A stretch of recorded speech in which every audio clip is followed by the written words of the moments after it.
Welcome to Cosmic Communion.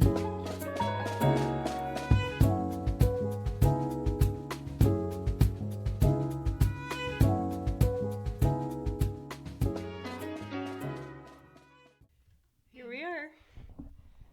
Here we are. The sun is in 63. I'm in Santa Fe.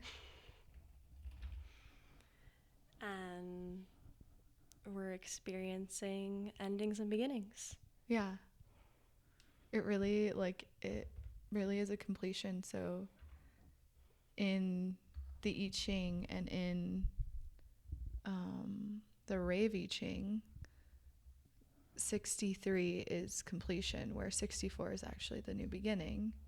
So it's paradoxical in its nature there as well. And before we started recording, we were talking about how it's interesting that completion comes after community. Yeah. So we started Pisces season with 55. Yep. Which was... Mutative is like an understatement. Like it's... Yeah. I feel like the thing that we really tuned into during 55 was at least for me, it kept feeling like linear time was collapsing and we were beginning to really tap into this like quantum kairos experience of time. And that being this portal into the solar plexus and like solar plexus timing and how different that is from splenic timing. Yeah, like there's a removal of density in that.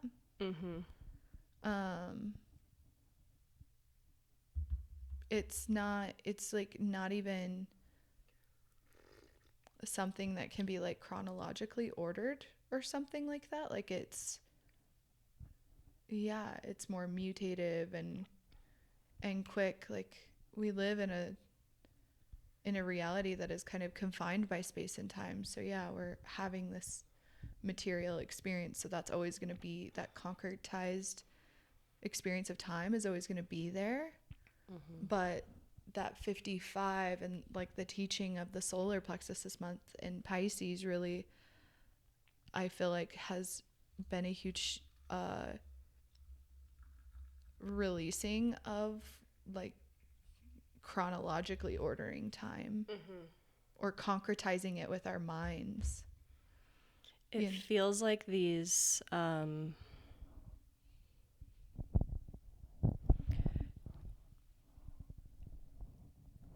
do I say it? It's like it feels like being suspended in space. Yeah. And like really what you're accessing is that like timelessness. And that what's been happening like in our world is just so much has been happening. It's like the movie Everything Everywhere All at Once. Yeah. Everything has been happening like all at once, and it like doesn't make sense how much is getting done with so little effort. Yeah. Well, and that's like, I mean, that's what 37 showed us. When everybody like kind of takes their role and is like in kind of flow with their genius, their medicine, what they bring to the world, things are just happening and getting done and materializing, and there's no pushing, there's no pulling.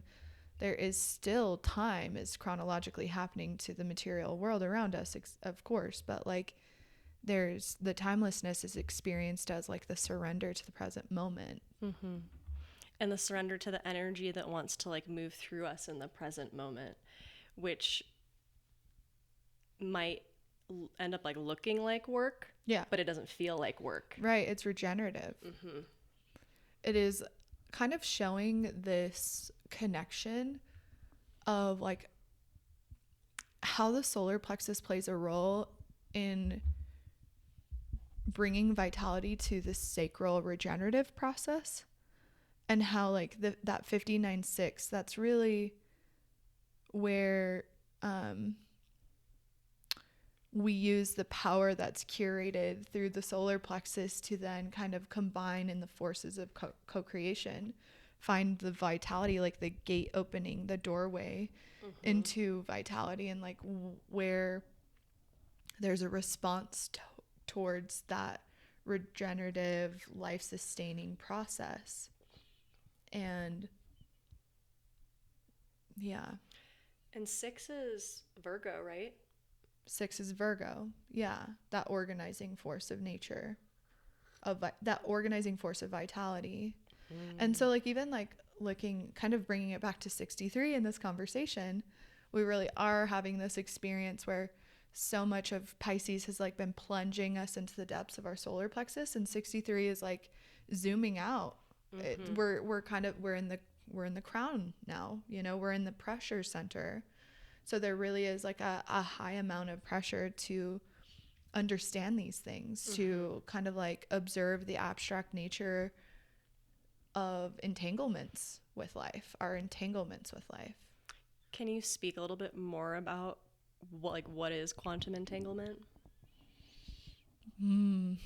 I think there's many ways to speak about quantum entanglement, and the way that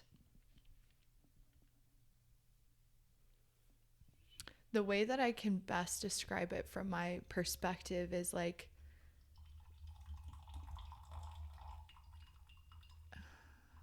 the net and the nature of reality is the nature of reality is curated from everybody's own perspective of reality, and by placing our awareness upon reality in specific ways, we're entangling that with our community. Like, so community is a fractal nature of quantum entanglements that are kind of showcasing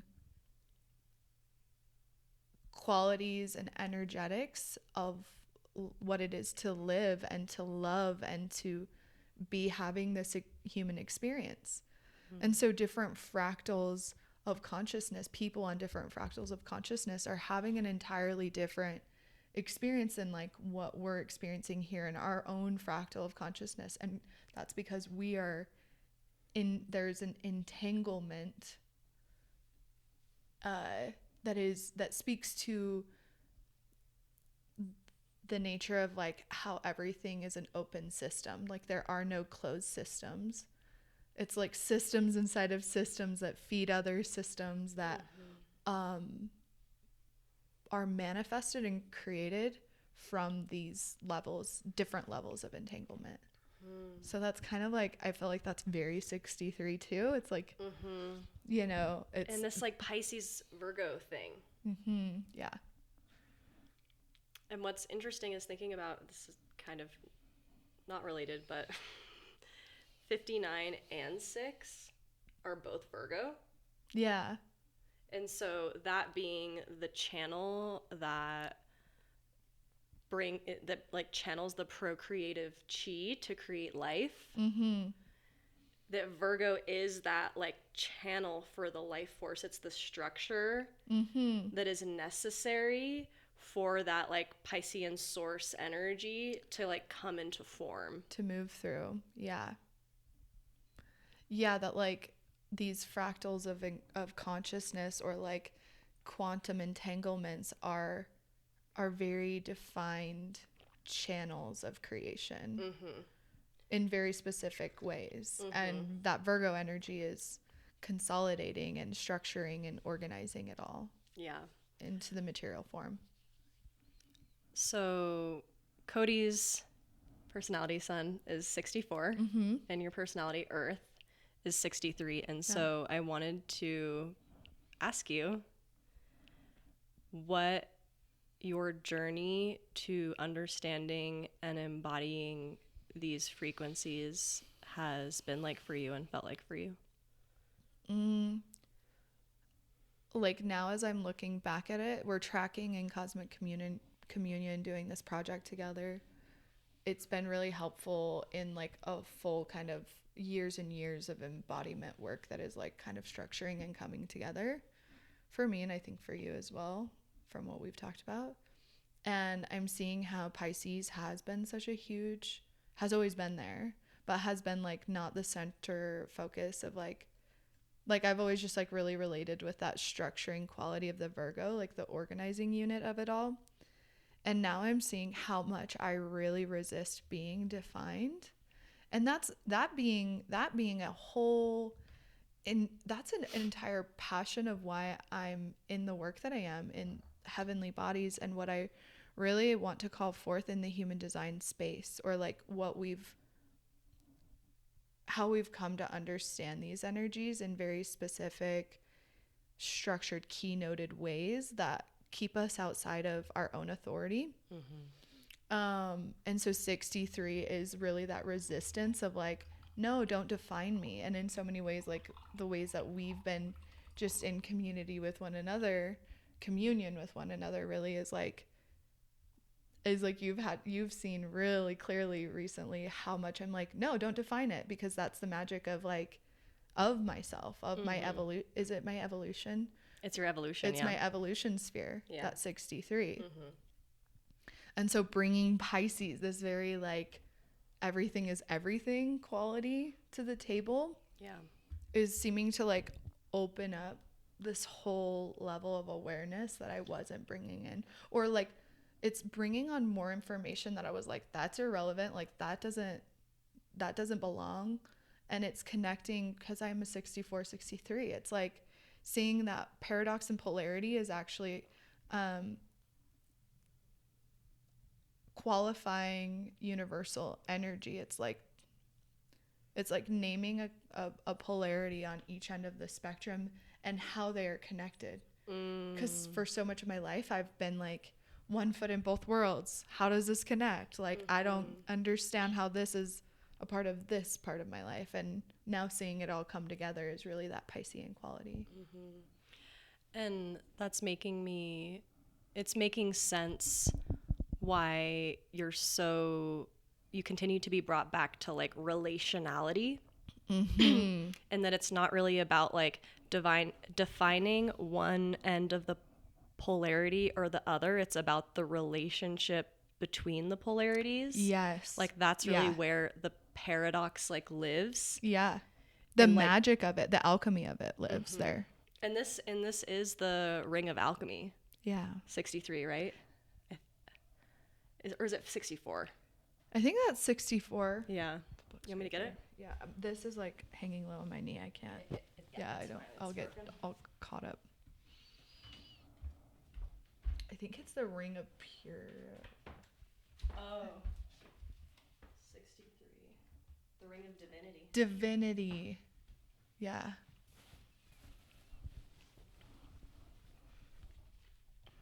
Yeah. So 63, reaching the source.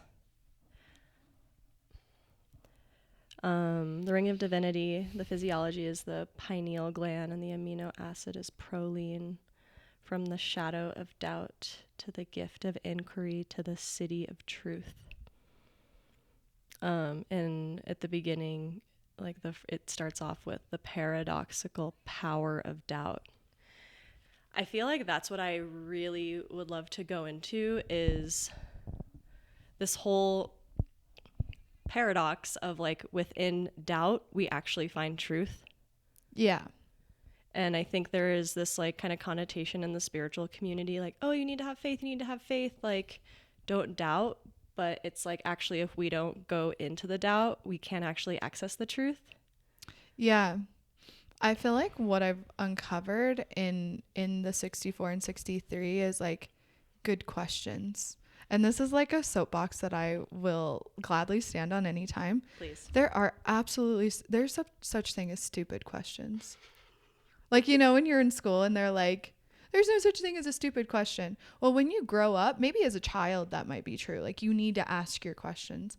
As an adult, there's very stupid questions that do not require your time or energy. And doubt is the kind of the force that brings you back into alignment with a question that brings forward a truth. So does that make sense? It's like, so like the question arises from the doubt. the question arises from the doubt. Hmm. And so where we are doubting, is the question worth asking? And sometimes we're out of alignment with like the idea of doubt. Like, yeah, like there's kind of like this thing out there about faith and about being strong and being empowered, and like that doubt is perhaps perceived as weakness. Like, you shouldn't doubt yourself. But doubting myself has led me to the places that are weaker inside of my world, that do need what's the word, constituting, like, or a reconstituting. And just noticing how that is that like 37 flowing into it, right? It's like the weakness lives in the, like, we can locate the weakness within through this like process of seeing where we're doubting ourselves and doubting our potential. Yes. And that those are really just places that are needing love and attention. Yes. And seeking to be understood. Yes. I think like during this trip, I'm here in Santa Fe with y'all, and our friend Luna is like, it's not that deep. You know, that's been like the consistent thing. And I think that's really quite succinct quality for 63 that helps kind of bring some levity to Pisces is really deep. It's really murky. It can be really hard to traverse, but it's like, maybe it's not that deep. Maybe it's like the information that's right in front of your face is just the information you need to know. And that's like, you know, we don't need to get so existential and like asking all of these like profound questions that we think we should be asking. We just need to ask the one that's right in front of us. And that's the best question.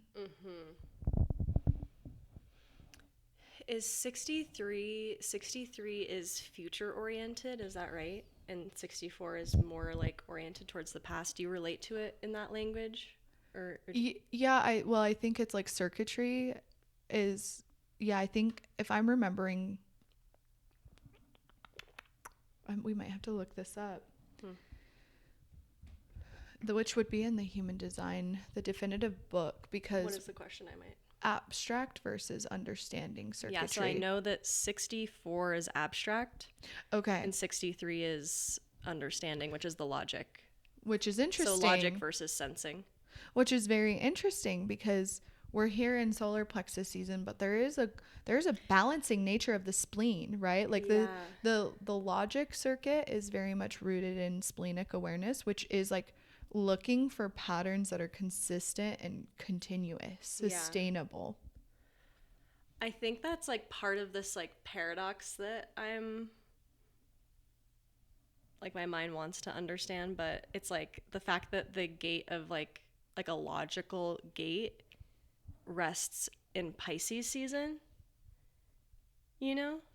Yeah. Like those things kind of seem on opposite ends of the spectrum. Like it should be 64 here versus, right. But I think it's like, it's almost this like balancing quality. Yeah. And so I feel like actually it's a really, because 63, we're here in the middle. We're like kind of in the middle of Pisces season, right? So it's really, the middle of the seasons are like these deep anchoring points. And usually it's like there's like a G center activation that's happening in the middle, or something that's really recentering us inside of the context of the archetypes, or like the zodiacal archetypes. And so there is like Pisces takes us into the vastness of consciousness, and kind of reminds us that it's okay to like just be present with what is here now. Like that's that's like the very logical next step. We know that we can reach towards the source and access it at any time, but like what is here now? And that's very splenic. So that makes sense to me now. Yeah. So like it's that balancing factor of like, while we're in this solar plexus, like understanding and teaching and quantum leap and mutation, there is still very much a way that we can ground and root into the sustainability of what that's teaching us.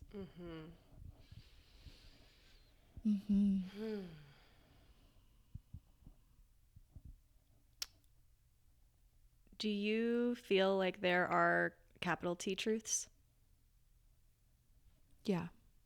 And like, what do you like? I feel like there's this whole, what I would love to get into is like the difference between like personal truth and these like universal truths. I actually want to hear your idea, your thought on that. I don't know. I'm like very quick to throw out like, this is a capital T truth, you know? Yeah. Because I feel like that's it's actually very like Sagittarian is like searching for that like universal truth. And I have my chart ruler Venus in Sag and North Node in Sag. And I actually feel like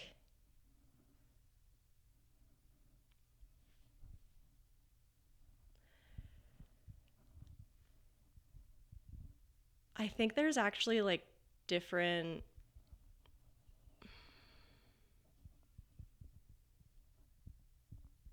some people are saying like, oh, this is my truth, and it's an ego thing. Yeah. And then I think there is this like personal truth that is a universal truth. Yeah. You know? And so I feel like, you know, I think we have this desire to help people connect with like the capital T truth of who they are. And it's like that capital T truth of who they are and their individuated, like differentiated expression is what connects them to like the capital truth, like the universal truth of this plane of existence. Yeah. And I don't know, I feel like we've talked about this a lot, but I think I see things like pretty black and white. Yeah. Like it's either a truth or it's not. And so this whole like, oh, but this is my truth. I'm like, I think that's actually, there's a lot of ego in that. Yeah. But there is a like another version of that that feels like a pure like expression of the frequency of who you are, which is a capital T truth. Yeah. Another paradox. But I think like hold on, what was it I wanted to say? Oh, I think this is where in context of learning human design, the idea of authority is really profound, and I think there's a lot more to be explored there. Because I think our design is our authority, our body graph is our authority. There are these like concentrations of energy that we see in the definition that help to kind of identify where we might first locate that or search for it, whether it's be in the spleen or the solar plexus or the sacral or all these other different ideas of authority. But really the rest of the body is helping bring that context of authority. And when I think of authority, I think of personal truth. The whether it's a gut feeling, a sensing feeling, a splenic feeling, like all of these things, that is the truth in the moment, but it's not everybody's truth. And so I think that's like the kind of warning inside of that kind of like caution that we move in, that you're kind of speaking to. Yeah. Because I think our personal truths, we can't like, we're not really here to guide anybody else's life. No, but it's like, I think what I'm trying to get to is this like the force behind that authority is the truth. It is a universal truth. You know what I'm saying? Working through us. Yeah. Yeah. And so it's yes. it's like, that's this like, I'm like, no, actually all of our truths are interconnected, and the way that we access our truth is through our authority, which is what connects us to the universal capital T truth. Yeah. You know, and I think like what I'm interested in exploring from this, like, I feel like it's really going to take this next evolution of people who are surrendering to the synarchy and really like living in community to be able to see that like the truth working through you, for example, actually, like if I tune into it, it is a truth for me. Yeah. You know, I feel like what I'm really curious about is just this like continuing in the, like the right Pisces, so like continuing to like blur the boundaries between our truths, and that they're different expressions of the same truth. Yes, and that there is a source quality of these truths that can be like extrapolated from the external story of that truth. And I think that's where as human beings we get like sucked onto this emotional roller coaster. It's like we're listening to the story, but we're not actually listening to the universal truth that's being you know. And what gets confusing in community, in relationship, is that people will say they're in their truth and they're actually not, and that's felt. And so then there becomes this dissonance or this like war, this fight, this like tension, because it's like, well, I know that's not quite it. I can feel when you're in your authority. We all can feel it. And yes, it's not our journeys to be on. Like, you're on your journey of truth and I'm on my journey of truth. But like, yeah, there's something. It's like I can kind of see that this is like a space where the idea of truth is like a major player inside of like tension, like mental tension between people. That causes the dissonance, that like causes these ruptures in relationship that we see like in society, like on the macro scale, in really big ways, which is the separation and disconnection from one another. I feel like we've had this experience in our friendship where it's like you're trying to like bring through like a truth for you, and I've felt these moments where my ego has like fought it, and then I've kind of like softened into it, and I'm like, and then I'm like seeing that truth work through me, you know. And so I think that's like in like your own way, right? Yeah. And that there's this like, well, yeah, like our authority is for us, it's also for the people around us.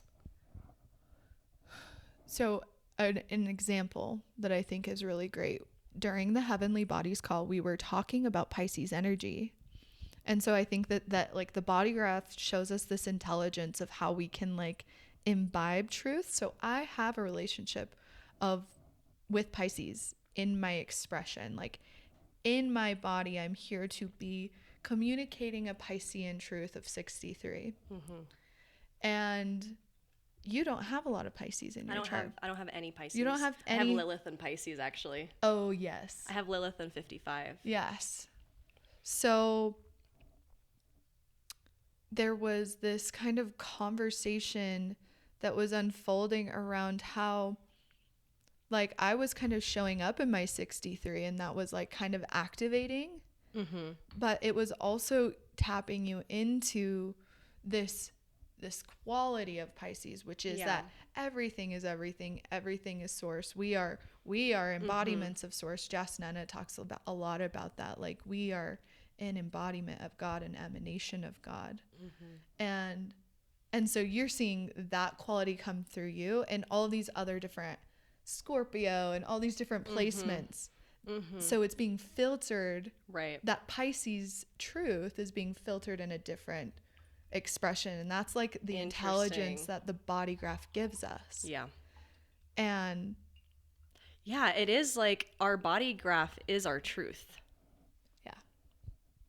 Our body graph is our truth, point blank, period. And that's why I think it's like, that's why I think this Piscean quality of mind, that's like, let's stop defining it.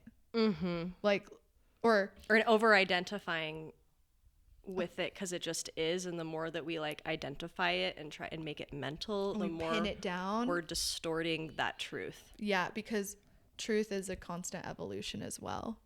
And so you might be drawn to specific placements in your chart, like in your own experiment right now in this moment. That process is going to evolve and take you to another another area of learning, of teaching, of embodiment in your own life that will then kind of connect the grander story of the whole system of your body graph. But it's all playing out all the time, and we're just seeing different fractal aspects of self.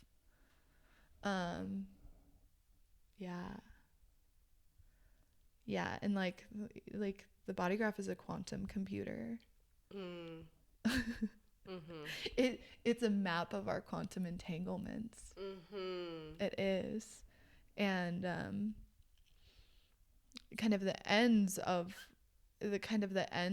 these like bridges or these hanging gates that we have are kind of these tendrils of like our energetic systems that are reaching out into the world, into reality, to like connect and entangle with other people, with other experiences, with other like Yeah.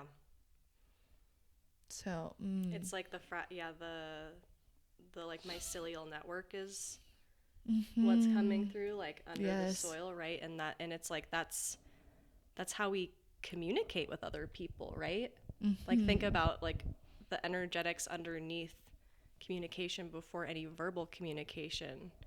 It's like, oh, wow, okay, actually this is really interesting. So thinking of having a hanging gate, it's like it's hanging out waiting to connect to the other side of that gate so that information, that energy can flow through. Yes. So that energy can be communicated. Yeah.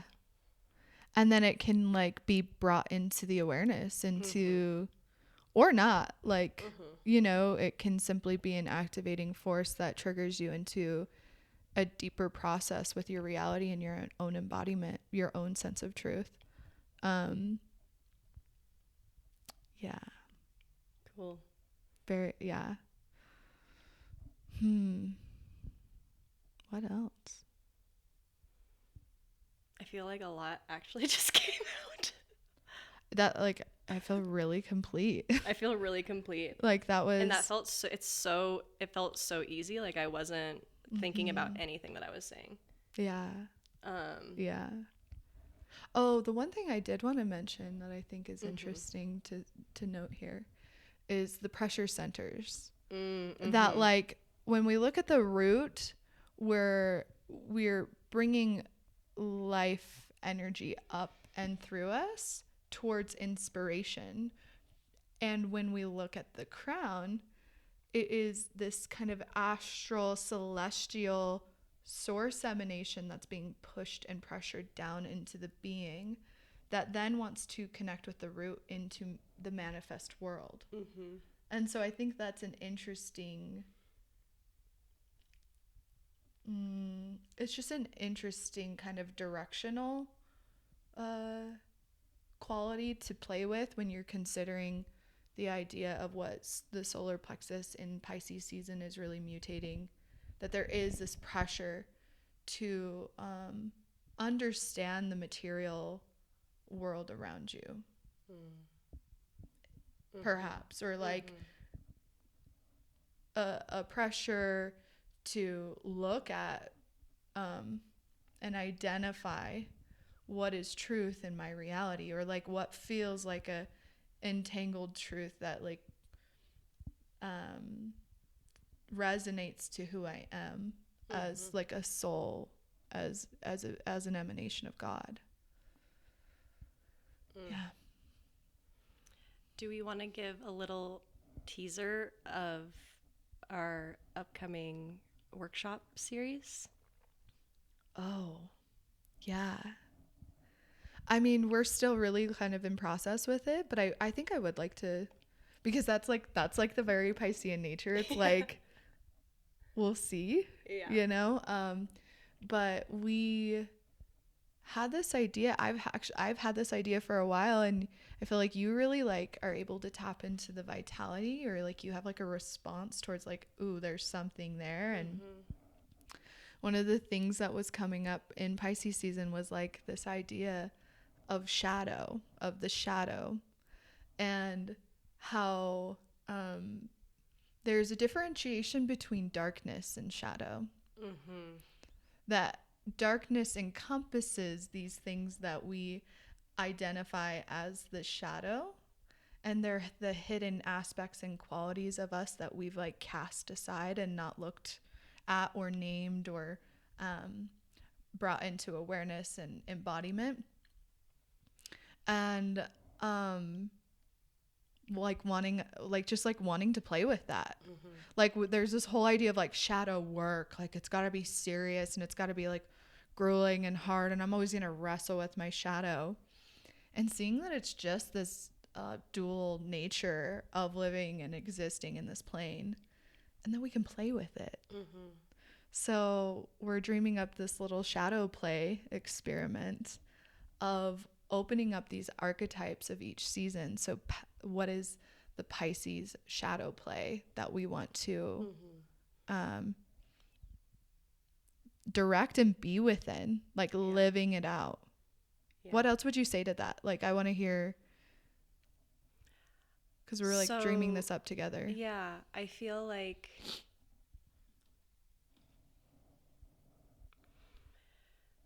by creating, like, what we really desire to do is hold space for the taboo and like the things that we typically deal with on our own. Like even shadow work has become this like process where we are doing it alone, like in our personal process. And ironically, that only kind of perpetuates the shadow, because it's like, oh, I gotta go deal with my shadow shit over here and I don't want anybody to like see it. Yes.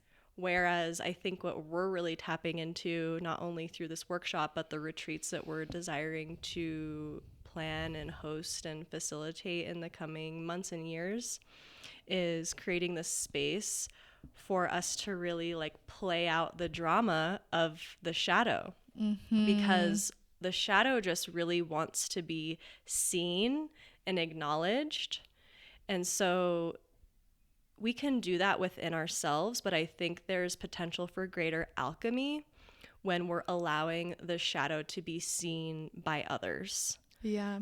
In a like safe container where we're not judging and projecting like, oh, that person has that, you know, that shadow. Like, no, that's not, like, there's no space for that here. We're really trying to like hold a neutral space. Yeah. And see that the shadow is not any less important or vital than, you know, the light. They're both equal, they're both important.